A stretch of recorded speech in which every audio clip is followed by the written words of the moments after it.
Spider-Man Noir comes with an accessory that McFarlane Toys can't even include themselves. Alright, listen up all you whippersnappers, this is my best Nicolas Cage impression. I'm probably really butchering it right now, but please believe me when I tell you guys, this is one of my holy grails throughout the entirety of the year, primarily because he was a Target exclusive, so he's not really meant to be found elsewhere. But finally, I got lucky through the app, managed to ship him in.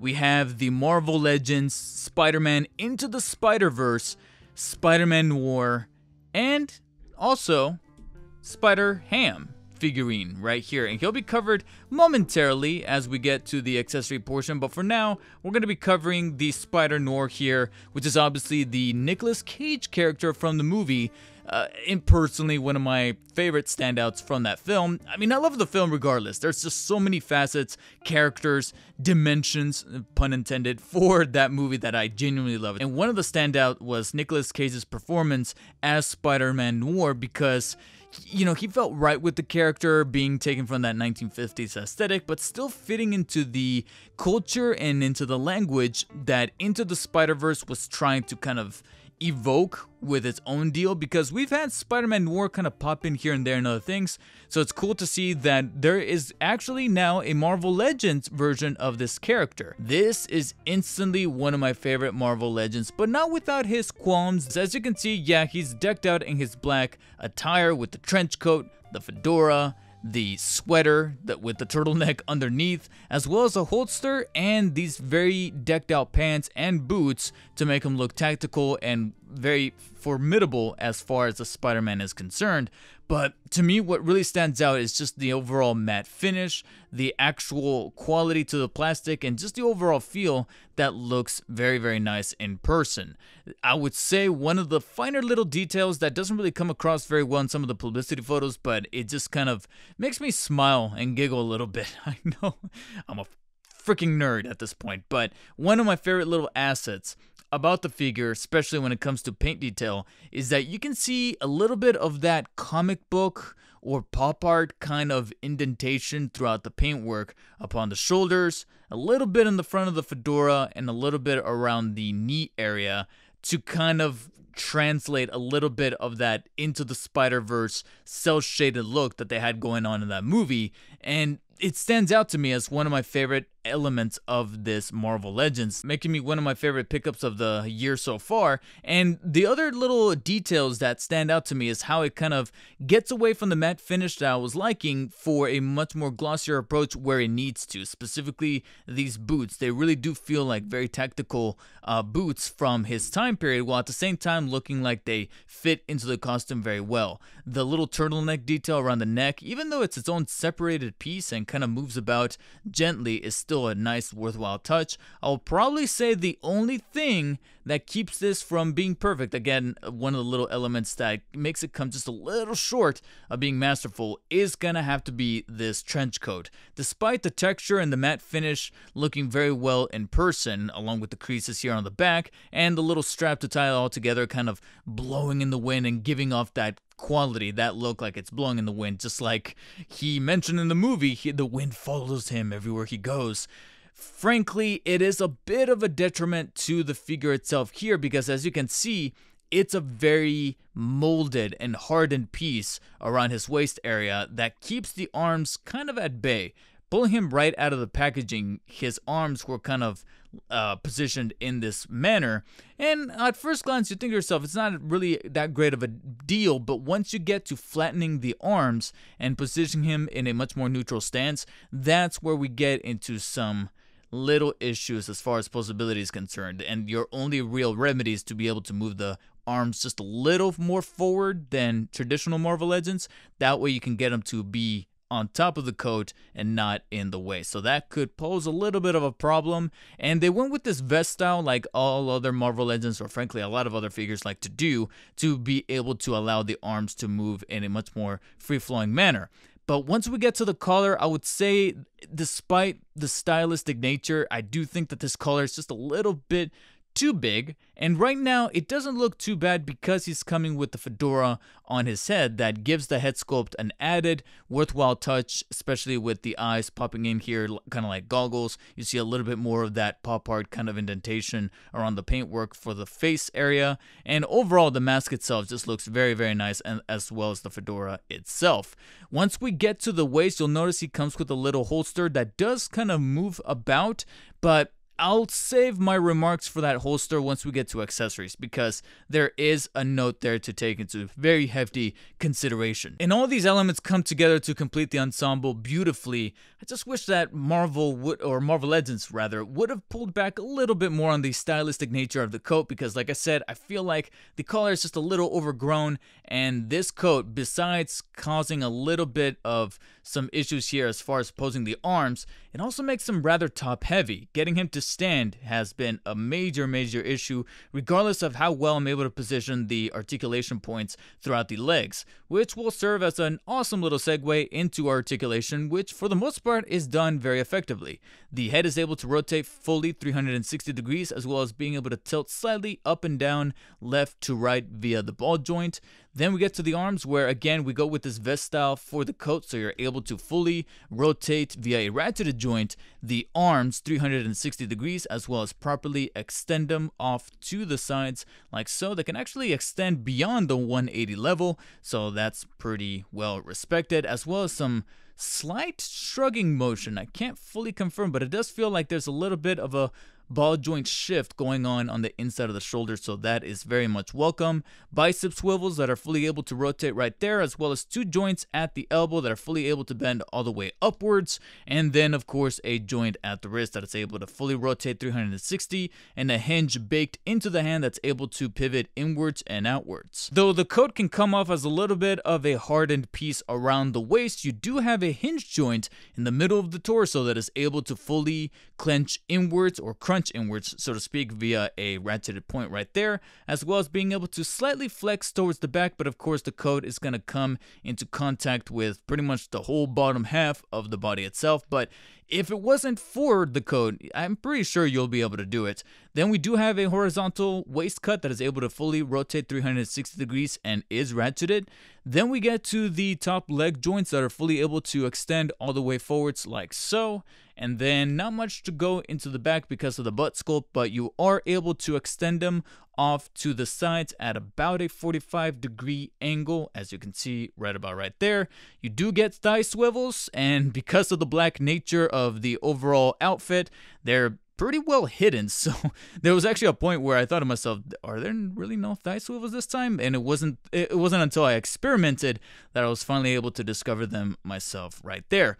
We then get two joints at the knee. As much as I was loving the design of the shins and the boots, the very high-kneed boots right here, unfortunately, because of the way that they're sculpted, they come into contact with the thigh and they're not fully able to bend. So within the abilities that they're able to do, they can bend, but at both joints. So it's not like one is restricted over the other, but this is pretty much as far as they kind of go. So they are a little limited versus other traditional Marvel Legends. And speaking of limitations, of course, we get down to the ankles that are fully able to bend downwards and a little bit upwards, but of course we got that traditional Marvel Legends joint in the ankle that's only able to allow the foot to rotate 360 when you have them pivoted down. Otherwise, you can only kind of nudge the ankle inwards and outwards, but not a full 360 horizontal rotation. Thankfully, the thigh swivels are able to somewhat remedy that, and that's where we get into some slight complications with posing, because like I mentioned before, that coat is just so top heavy that getting him to stand on his own is a little bit of a chore. Thankfully, at least he comes with a sense of style that's able to be evoked via some of these positions where you're at least able to find a balancing point, or rather an anchor point, to get that coat to work in favor with the legs so that he's able to look at least rather decent and cool. Such as like that. Another reasons to believe that the coat is just a little bit too big is because he comes with a couple of accessories that somewhat emphasize that factor. One of them is actually an extra head that has slightly bigger eyes. They're not really that much bigger. They're almost like a little bit of a millimeter bigger as far as being open-eyed, kind of like to have a much more expressionistic look.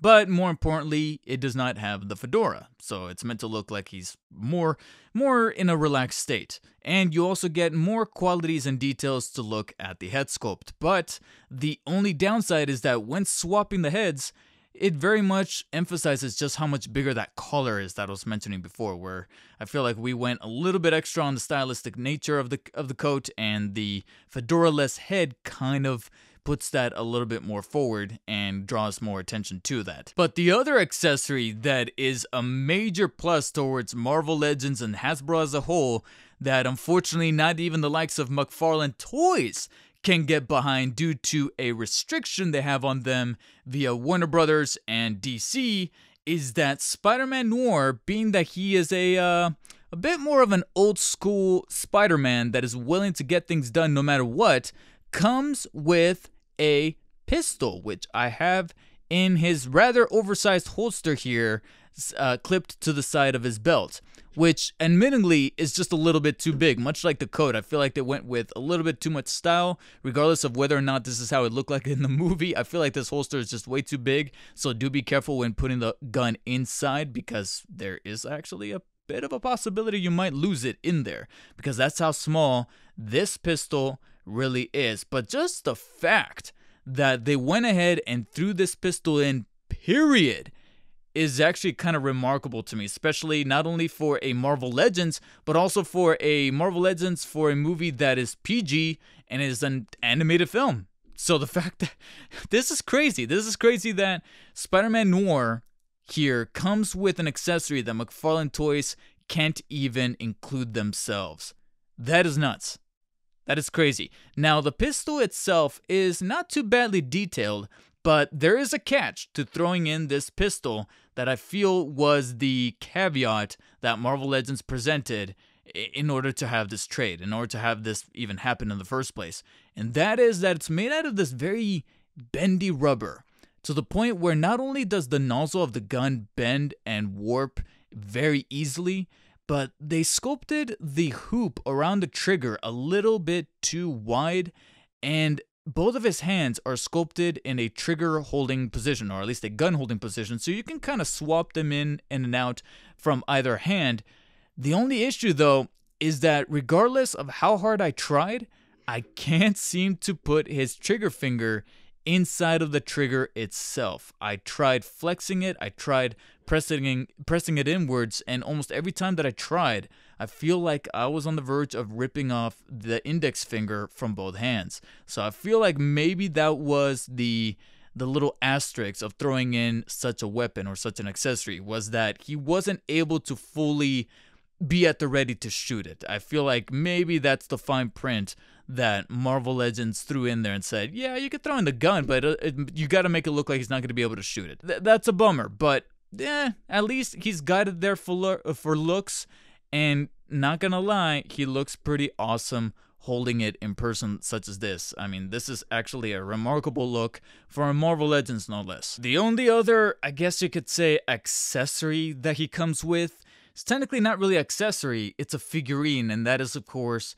Spider-Ham right here. It's very interesting that they decided to pair him with Spider-Man Noir. Even more interesting that they actually used an existing Spider-Ham figurine they've used before. Yes, I did manage to catch that this is the same Spider-Ham figurine that was thrown in with the previously released Spider-Gwen Marvel Legends figure back when the movie was actually released in theaters in 2018. So it's almost like maybe they had some laying around and thought, well, let's just throw him with Spider-Man Noir.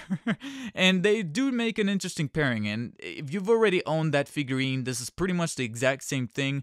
I do like that he's pretty much sculpted to scale with how they come across here as far as height and proportions, and the overall details for Spider-Ham here are pretty well accurate. There's nothing really to write home about, except that I was fully not expecting his head to be fully articulated. You can rotate it all the way around and slightly nudge it upwards downwards and side to side to give him some slight expressions, especially from a much more judgmental stance because of the way that he has his hands on his hips and ready to, like I said, cast judgment and look pretty stylistically doing so, like you see right there. As far as details, like I said, he's pretty much sculpted in a very, how do I put this nicely?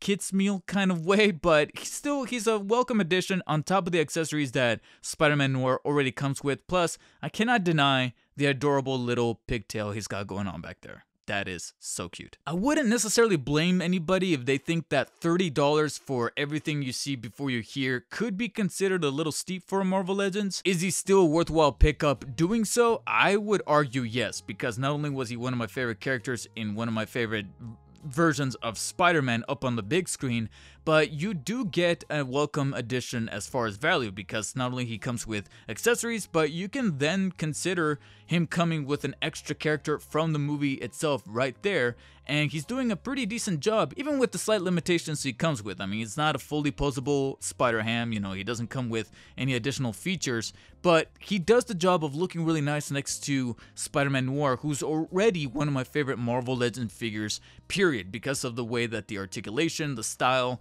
and the texturing and the premium quality comes across. They could have pulled back a little bit on the top heavy coat and the stylistic nature of how big the collar is, as well as that holster there on the side that kind of makes the pistol frankly just disappear, which I think is what metaphorically Marvel Legends wanted to happen in the first place. But there's still a number of blessings happening with the figure itself, from the pistol included, as well as the little details to make the pop art style of the animation for Spider-Man Noir come alive, that makes this one of my favorite pickups in Marvel Legends history so far. And because of that, I cannot help myself giving Spider-Man Noir a 9 out of 10. This is so far one of my ranking contenders for Marvel Legends in the year thus far, and if you manage to come across him by happenstance, either in person at a Target or when he becomes available online, I highly recommend you pick him up. So now my question is, with Across the Spider-Verse coming out next year, what character that we know about so far being introduced in that movie do you want to see get made into a Marvel Legends? Right now at the top of my head, for sure, 2099 Spider-Man and possibly Spider-Punk, because, you know, he's Spider-Punk, of course. If you guys liked the video, hit the thumbs up button. If not, hit the thumbs down. Subscribe for more Spidey and Batman content on the channel. And as always, stay humble. I'll see you later.